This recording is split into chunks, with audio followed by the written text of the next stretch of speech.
12 Years a Slave by Solomon Northup, Chapter 1.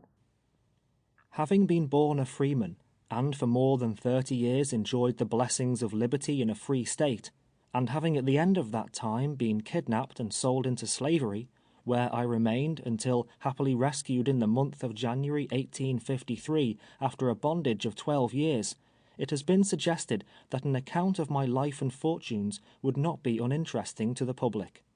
Since my return to liberty, I have not failed to perceive the increasing interest throughout the northern states in regard to the subject of slavery.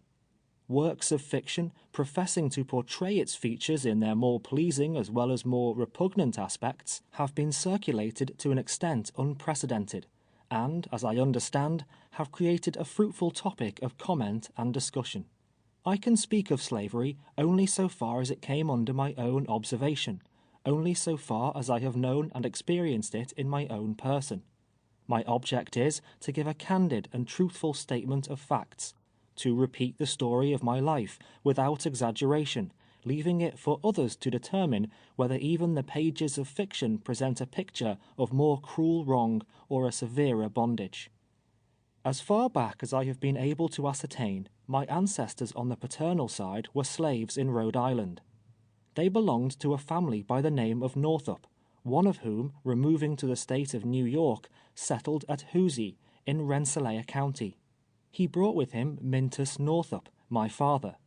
On the death of this gentleman, which must have occurred some 50 years ago, my father became free, having been emancipated by a direction in his will. Henry B. Northup, Esquire, of Sandy Hill, a distinguished counsellor at law, and the man to whom, under Providence, I am indebted for my present liberty, and my return to the society of my wife and children, is a relative of the family in which my forefathers were thus held to service, and from which they took the name I bear. To this fact may be attributed the persevering interest he has taken in my behalf. Some time after my father's liberation, he removed to the town of Minerva, Essex County, New York, where I was born in the month of July 1808. How long he remained in the latter place I have not the means of definitely ascertaining. From thence he removed to Granville, Washington County, near a place known as Slyborough, where for some years he labored on the farm of Clark Northup, also a relative of his old master. From thence he removed to the Olden farm at Moss Street, a short distance north of the village of Sandy Hill, and from thence to the farm now owned by Russell Pratt, situated on the road leading from Fort Edward to Argyle, where he continued to reside until his death, which took place on the 22nd day of November, 1829. He left a widow and 2 children, myself and Joseph, an elder brother. The latter is still living in the county of Oswego, near the city of that name. My mother died during the period of my captivity. Though born a slave, and laboring under the disadvantages to which my unfortunate race is subjected, my father was a man respected for his industry and integrity, as many now living, who well remember him, are ready to testify. His whole life was passed in the peaceful pursuits of agriculture, never seeking employment in those more menial positions which seem to be especially allotted to the children of Africa. Besides giving us an education surpassing that ordinarily bestowed upon children in our condition, he acquired by his diligence and economy a sufficient property qualification to entitle him to the right of suffrage.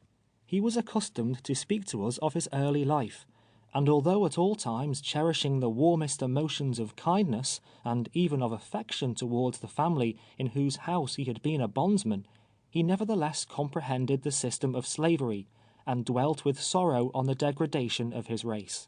He endeavored to imbue our minds with sentiments of morality, and to teach us to place our trust and confidence in Him who regards the humblest as well as the highest of His creatures.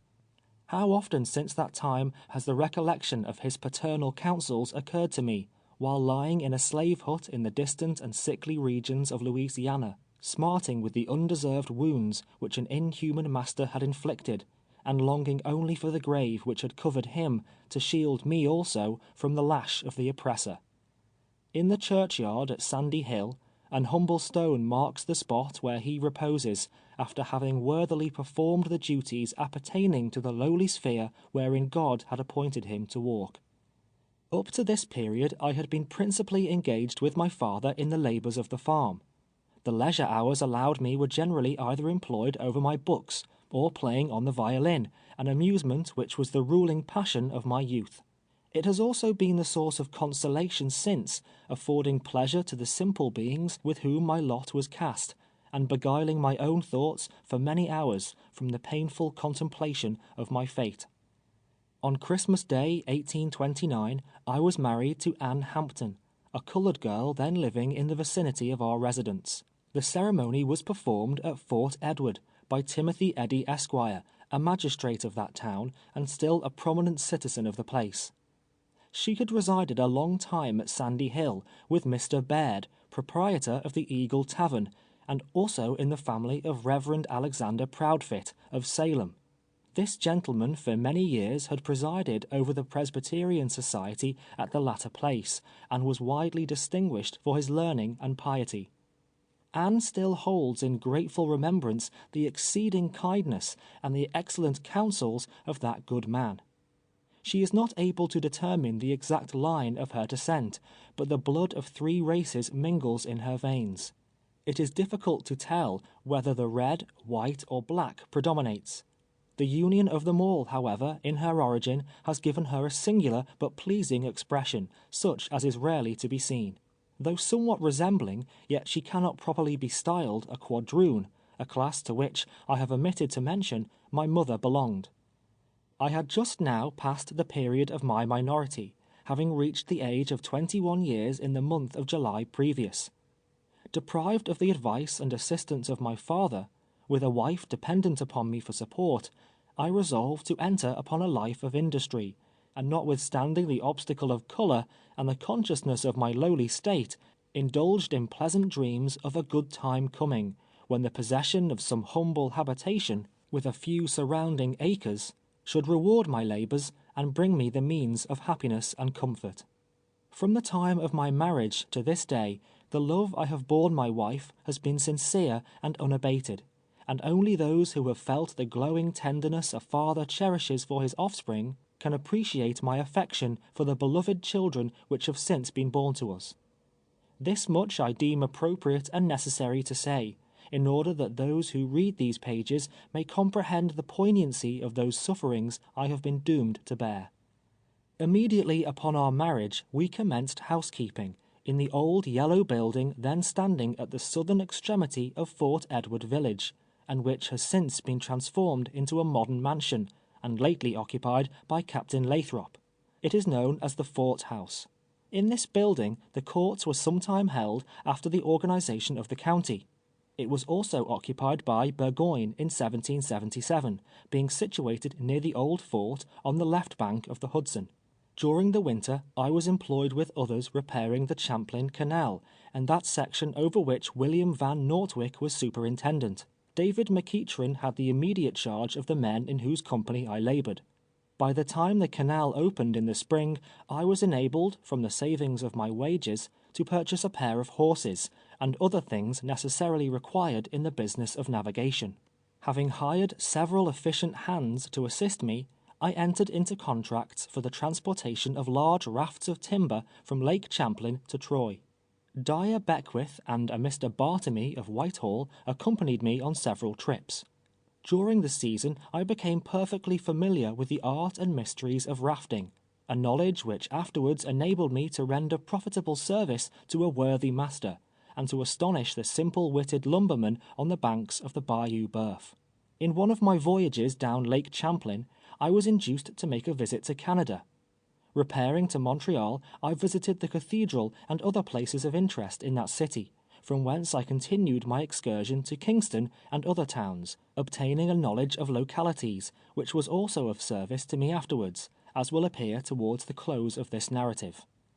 Having completed my contracts on the canal satisfactorily to myself and to my employer, and not wishing to remain idle now that the navigation of the canal was again suspended, I entered into another contract with Medad Gunn, to cut a large quantity of wood. In this business I was engaged during the winter of 1831-32. With the return of spring, Anne and myself conceived the project of taking a farm in the neighbourhood, I had been accustomed from earliest youth to agricultural labours, and it was an occupation congenial to my tastes. I accordingly entered into arrangements for a part of the old Oldham farm, on which my father formerly resided.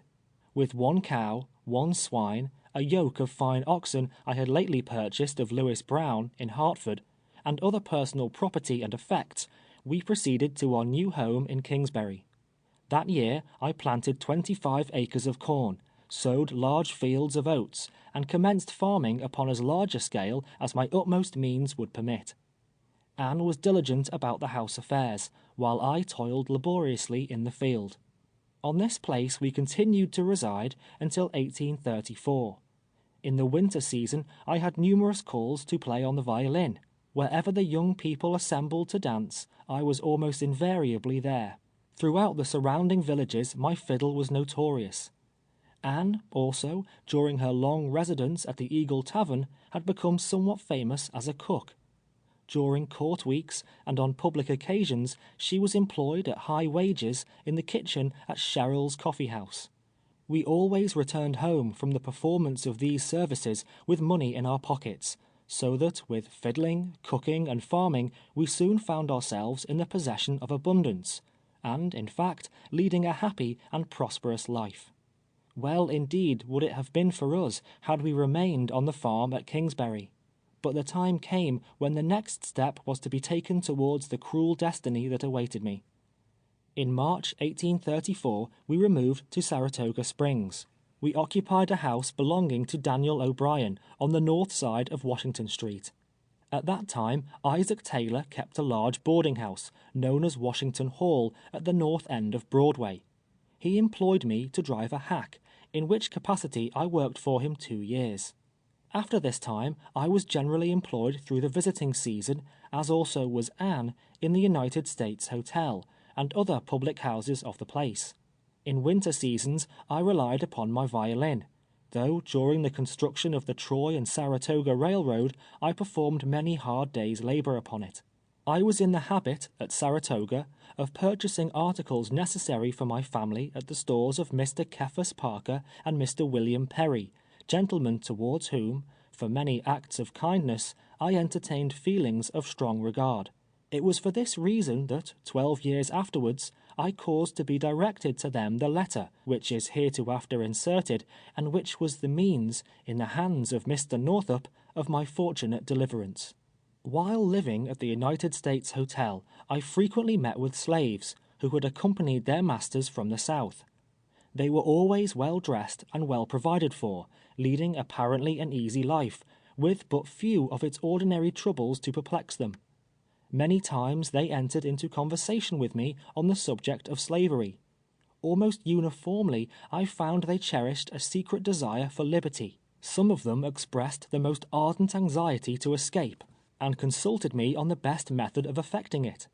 The fear of punishment, however, which they knew was certain to attend their recapture and return, in all cases proved sufficient to deter them from the experiment.